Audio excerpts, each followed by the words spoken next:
South African political parties are built to keep themselves alive first, not to run the country well.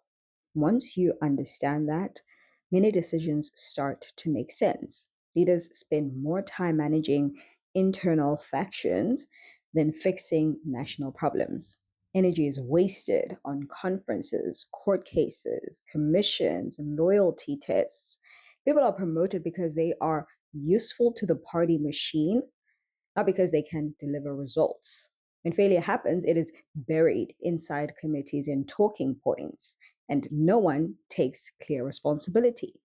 This creates slow reactions to crises like power cuts, crime, and failing services. Governance becomes defensive instead of being effective. Parties also fear reform because reform threatens internal power balances. Fixing systems means fewer positions to control and fewer favors to hand out, so problems stay unresolved. The country pays the price while parties protect their structures. This is not accidental. It is how party politics works when survival becomes the main goal. Over time, this disconnect grows wider. Citizens expect solutions. Parties focus on staying in charge. That gap explains why trust keeps collapsing and why public anger keeps rising. A system that cannot prioritize national outcomes over internal survival is not built for long term leadership. By now, we have witnessed that South African elections are mostly about party brands and not individual leaders. People vote for colors, for history and identity instead of competence. That's not because voters are unintelligent, it is because the system trains them to think this way. Ballots reward party loyalty, not performance. Once elected, leaders do not answer directly to voters. They answer to party leadership, party lists, and internal power brokers. If a leader fails, voters cannot remove that person directly. The party decides who stays and who goes. This breaks accountability. It also removes urgency. Leaders know their real audience is inside the party, not outside in the country. So speeches matter more than outcomes. Messaging matters more than delivery. Over time, voters feel ignored, but they have limited tools to correct the problem. Voting harder for the same parties does not fix structural failure, it reinforces it. This system creates distance between power and consequence. Leaders can survive politically while the country declines materially. That is not a leadership model designed for result. It is a loyalty system that rewards obedience and punishes independence. Coalitions have made the weaknesses of party politics impossible to hide. When no party wins outright, governance turns into constant bargaining. Policy is delayed while positions are negotiated. Decisions are watered down to keep fragile alliances together. Long term planning becomes almost impossible because coalitions think in weeks, not and maybe even months, but not years. Every move is about leverage, not positive outcome for the nation. Parties trade support for jobs, not for solutions. This is not a cooperation in service of the public. It is survival politics, and we have seen it become more visible.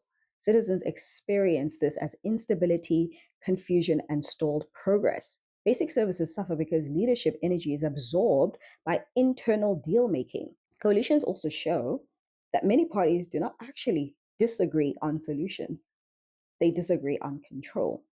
When agreement threatens influence, talks collapse. This exposes a core problem. Parties are not built to govern together or alone, they are built to compete. When competition replaces coordination, the state loses direction.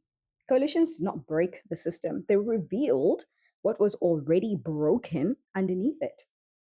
South Africa faces problems that demand clear authority and faster decisions. Energy systems need fixing. Infrastructure needs rebuilding. Crime needs coordinated response. Unemployment needs serious reform.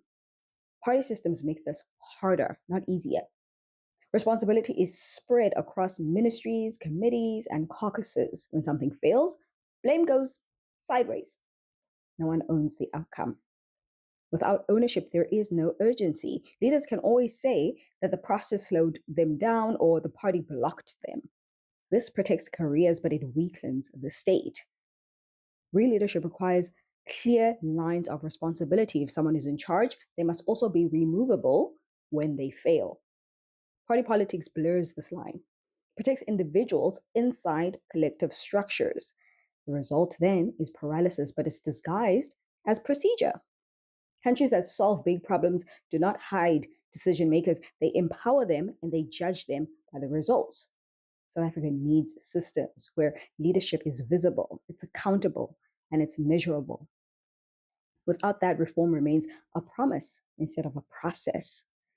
The future of South African leadership cannot be built on party loyalty alone. It must be built on competence, execution, and results. This means new models that reward performance and punish failure quickly. Leaders should be selected for skill, not factional usefulness. Mandates should be clear, targets should be public, removal should be possible when delivery fails. Independent experts, technocrats, and administrators can play a stronger role if they are protected from party pressure. This does not mean removing democracy, it means improving upon it. Citizens deserve leaders who are accountable to outcomes, not internal party structures. Systems that allow recall, review, and replacement strengthen trust. Over time, this creates a culture of delivery instead of excuses. Political parties may still exist, but they cannot remain the main vehicle of governance. The country has outgrown that model. South Africa's future depends on leadership that works, not leadership that survives.